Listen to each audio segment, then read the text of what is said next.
사랑합니다 여러분. 20분 정독의 윤한성 목사입니다. 반갑습니다. 잘 지내셨습니까?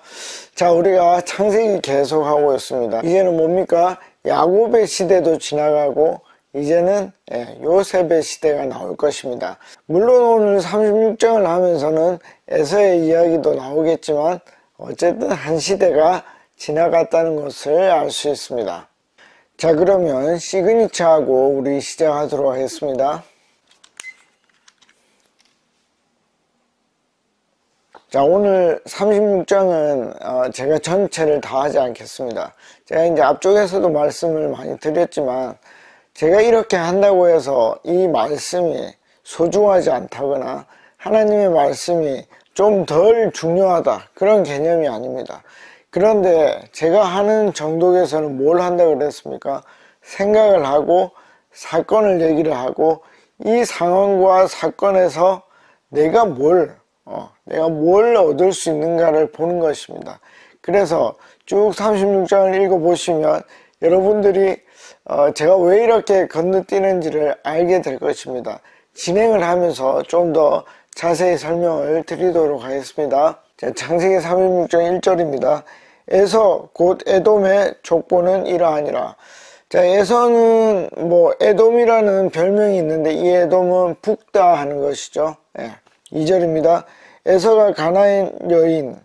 자, 이 가나안 여인 때문에 리브가 마음이 많이 안 좋았습니다. 그렇죠? 원래 이제 어떻게 해야 됩니까? 라반의 집 그 족속으로 가서 아내를 얻어야 되는데 그렇게 하지를 못했죠.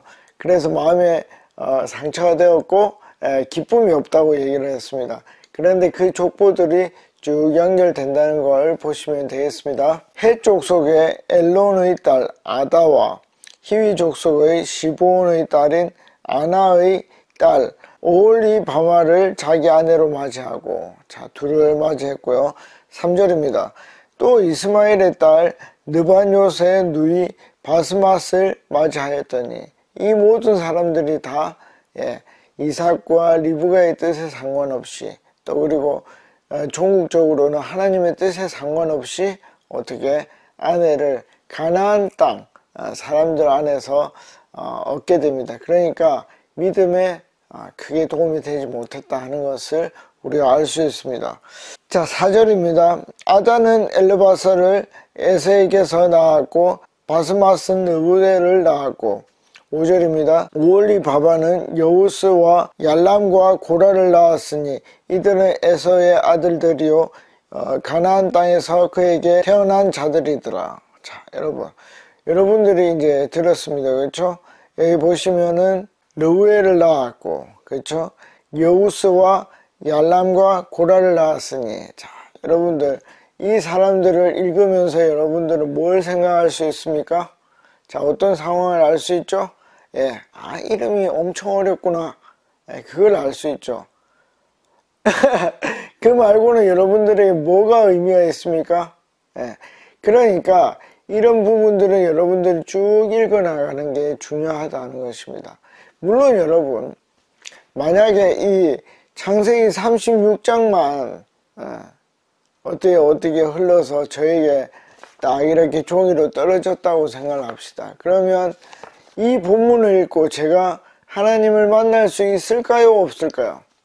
저는 만날 수 있다고 생각을 합니다. 그만큼 하나님의 말씀은 살아있고 운동력이 있어서 우리의 영을 쪼갤 수 있는 그런 능력이 있습니다. 그러나 이것이 정말 나에게 얼마나 중요하게, 나의 삶에 얼마나 중요하게, 나의 영혼에 얼마나 중요하게 다가오는가 하는 것들은 여러분들이 성경을 쭉 읽으면서 이것은 오래 머무르면서 생각해야 되겠다. 이것은 빨리 지나가도 별 문제가 없겠다. 그것을 여러분들이 알아낼 수 있다는 것입니다. 저에게는 이것이 그렇게 크게 와닿지 않는다는 것입니다. 여러분들의 이 이름을 읽으면서 뭘 느끼는지, 내가 어떻게 하나님을 더 알아갈 수 있는지 한번 고민해 보시면 좋겠습니다. 자, 6절입니다. 에서가 자기 아내들과 자기 자녀들과 자기 집에서 모든 사람과 자기의 가축과 자기의 모든 짐승과 자기가 가나안 땅에서 모든 재물을 이끌고 그의 동생 야곱을 떠나 다른 곳으로 갔으니. 자, 왜 다른 곳으로 갔습니까? 7절입니다. 두 사람의 소유가 풍부하여 함께 거주할 수 없음이로라. 그들이 거주하는 땅이 그들의 가축으로 말미암아 그들을 용납할 수 없었더라. 여러분, 이거 어디서 많이 보지 않았습니까? 창세기 15장에서 아브라함과 롯이 어떻게 됐습니까? 갈라지는 이유와 같았습니다. 자기들의 소유가 너무 많아서 그랬습니다. 여러분, 그러면요, 여기에서 우리가 생각을 해봐야 되죠. 여러분, 야곱이 라반의 집에 하란으로 떠났던 이유가 뭡니까? 장자권을 뺏겨서 그렇습니다. 여러분, 장자권을 뺏겨 모든 게 끝장난 거 아닙니까? 어떻게 생각하십니까? 예. 여러분, 잘 생각을 해보십시오. 에서가 얼마나 많은 재물을 가지고 있는지, 얼마나 많은 자산을 가지고 있는지. 예. 그래서 야곱과 그 땅에 거주할 수가 없었어요. 그 이유는 뭡니까? 그때는 이제 유목을 하기 때문에 그 땅에 짐승이 너무 많으면 그 풀을 다 뜯어 먹으니까 둘 다 용납할 수 없는 거예요. 그래서 이제 떠나게 되는 것인데, 그러면 장자권을 받는 게 좋을까요? 돈만 받는 게 좋을까요? 생각을 해보는 겁니다, 여러분. 제가 볼 때 그냥 물질적으로만 보면 장자권의 부담을 안 갖는 게 낫지 않아요? 장자권을 얻으면서 어떤 일이 있었는데요? 20년 동안 라반에게 거짓말을 당하고 부당한 대우를 받았습니다. 그렇지 않아요? 그냥 이 장자권을 받지 않고 어떻게 해요? 편안하게 집에 있으면서 아버지 이삭의 거를 받는 게 낫지 않겠습니까? 여러분, 이삭이 에서에게 뭐라 얘기합니까? 내가 이미 야곱에게 다 축복을 해버려가지고, 그렇죠? 다 축복을 해버려가지고 너에게 할 건 없다. 그 정도로 이 장자권은 중요한데, 근데 결과는 어떻습니까? 예. 결과는 너무 부자가 된 거예요. 장자권이 없이도. 여러분, 깊이 생각을 해보셔야 돼요. 나는 차라리 교회 열심히 안 다니고 신앙생활 대충 하고 그냥 부자로 사는 게 낫지, 괜히 믿음 생활 열심히 해가지고 야곱같이 생고생하는 것보다 장자권이 없는 게 낫지 않을까? 생각을 해보는 겁니다. 어떤 연예인이 그러더라고요. 나는 돈만 많고 유명해지고 싶지는 않다. 유명해지면 귀찮아지니까. 그거랑 똑같은 거 아닙니까? 장자권을 얻으면서 얼마나 많은 고난을 받았습니까? 예수님이 이 땅에서 그렇게 얘기했죠. 너희가 천국이라는 선물을 받지만 뭐합니까? 핍박도 고난도 함께 받아야 된다. 차라리 그런 고난 안 받고 그냥 썬데이 크리스찬으로 대충 살고 그냥 부자로 사는 게 낫지 않겠습니까? 깊이 생각을 해보십시오. 이런 거는 여러분들이 엄청 오랫동안 머무르면서 생각을 해봐야 됩니다. 그쵸? 그러면 넘어가 보겠습니다. 자, 8절입니다. 이에 에서 곧 에돔이 세일산에 거주하니라. 자, 어디에 사는지 그 지명에 대해서는 여러분들이 찾아보시면 되겠다, 제가 말씀을 드렸습니다. 그러나 저는 지명이 그렇게 큰 비중을 두지 않는다. 9절입니다. 세일산에 있는 에돔 족속의 조상 에서의 족보는 이러하고, 10절 그 자손의 이름은 이러하니라. 에서의 아내 아다의 아들은 엘리바스요, 에서의 아내 바스바스의 아들은 르우엘이며, 아까 르우엘이 4절에서도 나왔습니다. 그렇죠? 11절 엘리바스의 아들들은 대만과 오말과 스보와 가담과 그나스요. 자, 여러분 쭉 이름이 나왔는데 아는 이름이 있습니까? 저는 하나 이름이 있는데 그 이름이 나중에 큰 의미가 있을지는 잘 모르겠습니다. 제가 오늘 36장 12절까지만 읽을 건데 여러분들이 한번 판단해 보시면 좋겠습니다. 자, 12절입니다. 에서의 아들 엘리바스의 첩 딥나는 아멜렉을 엘리바스에게 낳았으니 이들은 에서의 아내 아다의 자손이며, 자, 여러분들이 여기에서 좀 잘 아는 이름이 하나 나옵니다. 아멜렉이라는 이름이 나옵니다. 여러분, 이 아멜렉이 이스라엘의 철전지 원수가 되는 그 아멜렉이 맞습니까? 맞을 것 같습니까? 맞을 것 같습니까? 그래서 에돔의 자손이 이스라엘 백성들과 철저히 원수가 되겠습니까? 사사건건 이 아말렉이 쫓아오죠. 그 아말렉이 맞습니까? 아니니까 제가 계속 이렇게 말하는 거 같죠. 학자들이 볼 때 뭐 아멜렉이 그 아멜렉이라고 하는 사람들도 있지만, 제가 볼 때는 그 아멜렉과는 다른 그냥 이름만 똑같다 하는 학자들의 말이 더 맞는 것 같습니다. 왜냐하면 나중에 이제 출애굽을 할 때 하나님이 이 에돔 자손의 땅을 통과하지 못하게 합니다. 왜? 그들은 형제이기 때문에.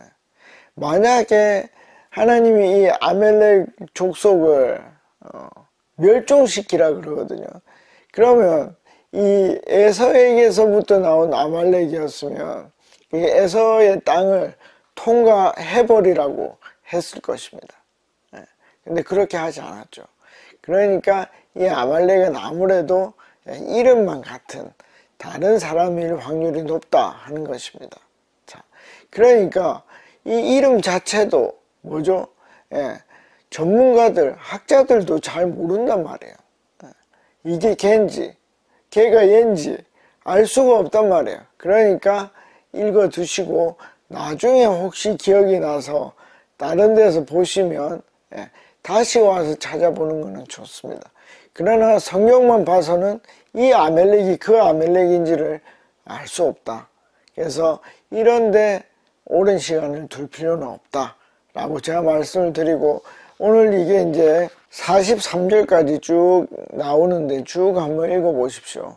그것이 그렇게까지 여러분들에게 시간을 드리면 생각할 수 있는 그런 이름들은 아닐 것이라고 생각을 합니다. 만약에 여러분들이 읽어보시고 이건 진짜 중요한데 왜 목사님이 그냥 넘어가십니까? 라는 부분이 있으면 저한테 댓글로 남겨주십시오. 그럼 제가 설명을 드리든지 영상을 만들든지 그렇게 하도록 하겠습니다. 37장으로 넘어가 보겠습니다. 새로운 시대가 열립니다. 37장 1절입니다. 야곱이 가나안 땅, 곧 그 아버지의 거류하던 땅에 거주하였으니. 자, 그의 아버지가 거류하는 땅이 어디입니까? 헤브론이죠. 헤브론입니다. 거기에 뭐가 있는데요? 마물의 상수리 나무가 있고, 거기에 아브라함과 사라가 안장이 되었고, 라헬도 거기에 죽은 것을 알 수 있습니다. 그리고 아빠도 거기에 안장이 되었겠죠? 자, 2절입니다. 야곱의 족보는, 앞에 에서의 족보가 나왔으니까 야곱의 족보가 나오겠죠? 이러하니라. 요셉이 17세의 소년으로. 자, 이 나이가 굉장히 중요합니다. 여러분들이 처음 읽을 때는 이 나이가 중요한지 안 중요한지를 모릅니다. 자, 요셉이 17세라는 것은 두 가지 의미에서 중요한데, 첫째는 17세면 우리나라 나이로 따지면 18살이나 19살입니다. 그러니까 고등학교 2학년이나 고등학교 3학년 정도니까 거의 성인이다. 그러니까 어리지 않다 하는 게 첫 번째로 중요합니다.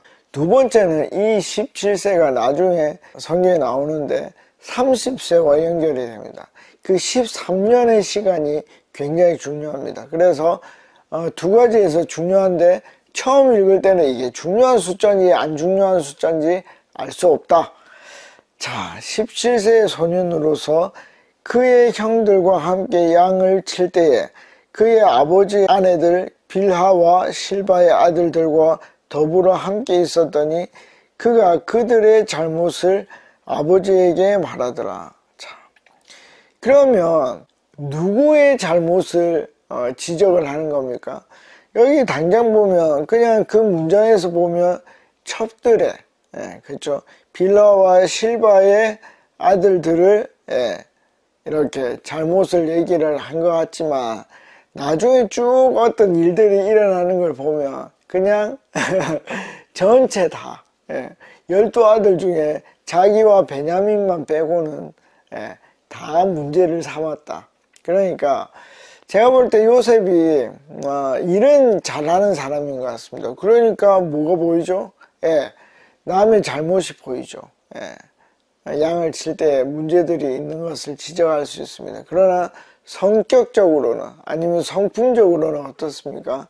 미숙한 아이다 하는 것을 우리가 볼 수 있는 것입니다. 그럼 나는 어떻게 지적을 잘하는 사람인지 지적을 하지 않는 사람인지 여러분들이 생각해 보시면 좋겠습니다. 그리고 이렇게 지적을 하면 이 요셉의 삶에 어떤 일이 일어날까 우리가 한번 상상해 보시면서 읽어 나가시면 좋겠습니다. 자, 3절입니다. 요셉은 노년에 얻은 아들이므로 이스라엘이 여러 아들들보다 그를 더 사랑하므로 그를 위하여 채색 옷을 지었더니. 이 구절이 굉장히 중요합니다. 요셉을 야곱이 엄청 사랑했습니다. 그 이유가 성경에는 뭐라고요? 노년에 얻어서 그렇다 합니다. 노년에 왜 얻었습니까? 라헬이 그러니까 레아가 언니고 라헬이 동생이죠. 근데 야곱은 처음부터 누구를 좋아했습니까? 라헬을 더 사랑했습니다. 그러니까 노년에 얻었다는 거는 단순히 내가 한 60의 아들 낳아서 너무 예쁘다 그게 아니라 뭡니까? 내 사랑하는 아내 이 라헬이 그동안 임신을 못했다는 것입니다. 그러니까 안쓰럽기도 하고 또 그 사랑하는 부인에게서 난 아들이라서 특별히 사랑하는 것입니다. 그런데 여기에서 이제 문제가 있어요. 이 특별히 사랑해서 채색 옷을 입혔으니까 뭡니까? 형제들 중에 제일 돋보이고 그 돋보인다는 것은 정을 맞이할 확률이 높다는 것입니다. 그것을 아빠 야곱이 만들었다는 거예요. 그러니까 다른 형들이 나는 아빠의 사랑을 덜 받는구나 차별을 느낄 수 있도록 야곱이 만들었다는 거예요. 부모가 이거 하면 안 되거든요. 특별히 안타까운 건 뭐냐면 이 야곱은 이 편애가 얼마나 사람을 힘들게 하는지를 직접 몸소 경험한 사람이에요. 아빠 이삭이 누굴 좋아했습니까? 에서를 좋아했습니다. 형에서 남자답고 사냥을 너무 잘하는 그 형을 좋아했습니다. 상대적으로 그게 약한 야곱을 덜 사랑했죠. 끝까지 에서를 사랑했습니다. 아빠는 편애를 받았죠. 물론 이제 엄마도 편애했습니다. 그러면 그 편애가 얼마나 안 좋은지를 아는데도 야곱이 뭘 했죠? 편애를 했습니다. 여러분, 부모가 절대 하면 안 되는 것 중에 하나가 이 편애입니다. 편애. 다행히 이제 우리 아들 셋이 있는데 저는 그 각자를 너무 좋아합니다. 우리 애들한테 물어보면 아빠가 그 각각의 캐릭터를 얼마나 좋아하는지 잘 알 수 있습니다. 다행인데 혹 그렇지 않더라도 여러분 절대 이걸 하면 안 됩니다. 자, 여기까지밖에 못하겠지만 그래서 그 부당함을 계속 느끼는 자녀들은 마음속에 쌓이게 돼요. 그리고 그것이 언젠가는 폭발하게 됩니다. 그걸 일부러 할 필요가 없어요. 그래서 제가 이제 여러분들에게 말씀드리고 싶은 건 첫 번째로 내 안에 있는 그 죄, 그 죄들을 끊어내야 돼요. 그 편애라는 잘못된 것이 있으면 끊어내려고 정말 노력해야 돼요. 저는 어떻게 했습니까? 저도 악한 인간이니까 제가 아는 엄청 비밀스러운 죄들이 있겠죠. 저는 그것이 유전되지 않게 하기 위해서 정말 기도 많이 하고 끊어냈단 말이에요. 저에게 있는 나쁜 성격들 이런 게 있지 않겠습니까? 그걸 끊어내고 변화시키려고 정말 노력을 많이 했단 말이죠. 그런 노력들이 있어야 돼요. 그래야만 아빠의 죄가 아들에게 전가되지 않는 그걸 볼 수 있습니다. 그리고 두 번째는 뭐냐면은 만약에 내 죄가 아들들에게서 보이는 거예요. 또 딸에게서 보이는 거예요. 그때 혼내면 안 돼요. 혼내지 마십시오, 여러분. 혼내지 말고 오히려 기도하십시오. 왜요? 첫 번째는 그것이 나로 인해서 시작된 거기 때문입니다. 기도하십시오. 혼은 나를 내야죠. 나 때문에 그렇게 된 건데. 잘 생각해 보십시오, 여러분. 첫 번째로는 내 죄를 끊기 위해서 최선을 다해야 되고, 두 번째는 그 아이들을 혼내지 말고, 물론 진짜 잘못한 부분에 대해서는 따끔하게 혼을 내고 그걸로 끝을 내야 됩니다. 그걸로 뭐 어떻게 그럴 수 있냐, 뭐 인격 모독하지 마십시오. 기도하고 그 아이가 하나님께로 돌아올 수 있도록 기도하면 좋겠습니다. 자, 여러분들이 36장과 37장을 다시 한번 쭉 읽으면서 정말 중요한 거, 내가 생각해 봐야 될 게 무엇인지 보시면 좋겠습니다. 다음 시간에 뵙겠습니다. 안녕히 계십시오. 파워.